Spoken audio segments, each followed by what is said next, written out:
G'day, and welcome to another Motorcycle Cafe production. In this video, we're going to look at just some of the most innovative production motorcycles which significantly contributed to the overall dynamics of the motorcycle that we all enjoy riding today. Back in the very early days of motorcycling, motorcycles were basically not much more than a bicycle with a single-cylinder engine strapped to it. They had no gears, no lights, no suspension, and in a lot of cases, no brakes. It wasn't until 1909, when Indian put their V-twin motor into their new loop frame, that they even started to resemble the motorcycles that we all enjoy riding today. Back then, when starting your bike, you had to start pedalling to start the engine.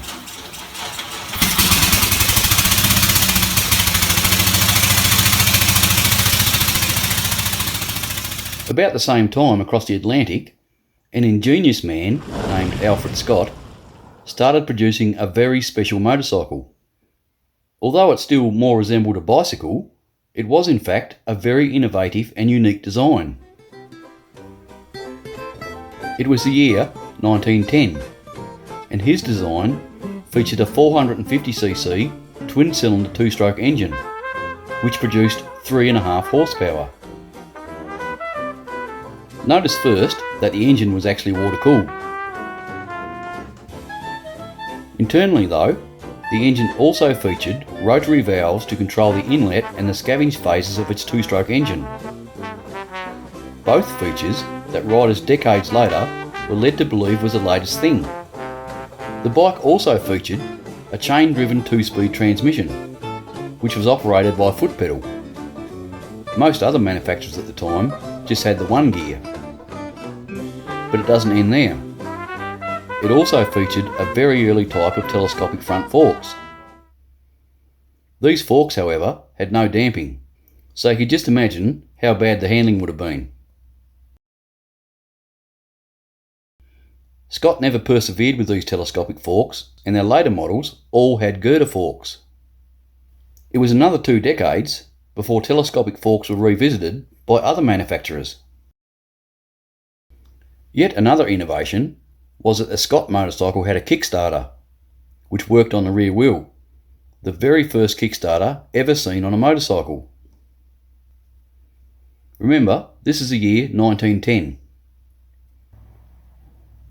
These early Scott motorcycles proved to be so good at the time that rule makers for racing penalised them by multiplying their capacity by 1.32 for competition purposes, basically meaning that they were forced to race against larger capacity machines. 4 years later, in 1914, Indian released their Model F, which had Indian's much more user-friendly kickstart system. This made their bikes look much less like a moped and more like a proper motorcycle. It also featured their leaf spring front suspension and their newly designed rear swing arm, which was also suspended by leaf springs. While the addition of rear suspension certainly softened the ride, it was laterally too flexible. There was no damping, and it wasn't conducive for good handling. And within just a couple of years, Indian went back to using a rigid rear end. Indian offered a special version of their Model F, which offered another very important motorcycling first: electrics. Back then, if you wanted to ride at night, you had to go through this pretty complicated procedure to light your acetylene gas-burning lamps.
But the most amazing feature of the Model F Special is that even though it was just 1914, it came with an electric starter. Yes, Indian offered an electric start motorcycle way back in 1914. However, the battery technology at the time just wasn't up to the task, and the electric start option was removed from all future models. In these very early days of motorcycling, there weren't many laws, and bikers at the time did all sorts of crazy things.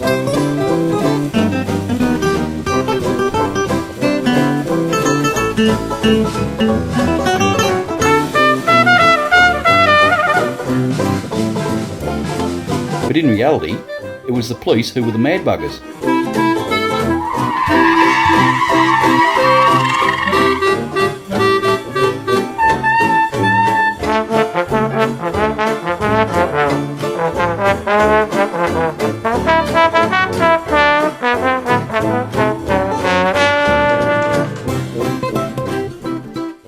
There's no doubt that Harley-Davidson was always somewhat overshadowed by Indian. Then, in 1936, during the Great Depression, Harley released their EL Knucklehead. Harley created this new motorcycle from scratch. It featured a new frame, forks, and a brand new overhead valve motor. Their newly designed rocker housings gave the Knucklehead its nickname. The Knucklehead also featured a recirculating oil system at a time when most engines of the day had exposed valve stems and springs, and still used a total loss oil system.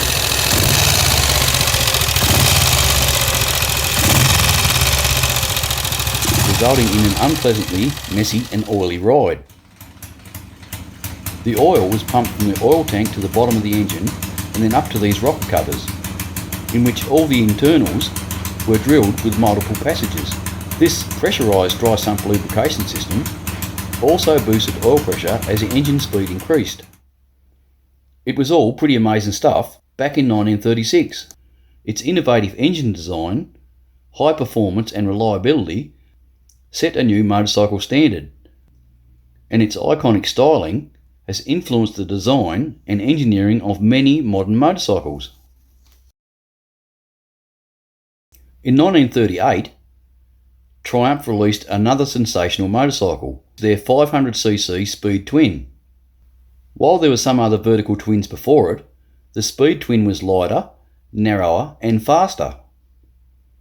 But the majority of pre-Second World War British motorcycles were still powered by a single-cylinder engine, and they also tended to be finished in drab dark colours, whereas the Speed Twin was painted in amaranth red, and the petrol tank was finished off with chrome side panels, with gold pinstripes.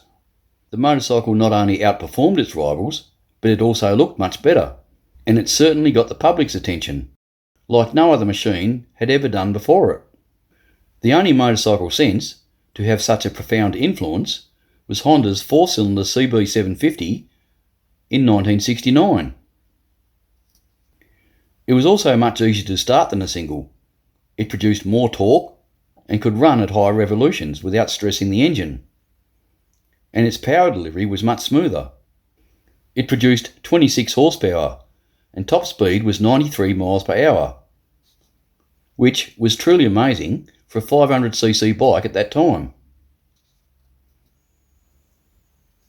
The bike had a typical British-made Smith Speedo, but the fuel tank contained a Bakelite panel with an ammeter gauge, oil pressure gauge and the light switch.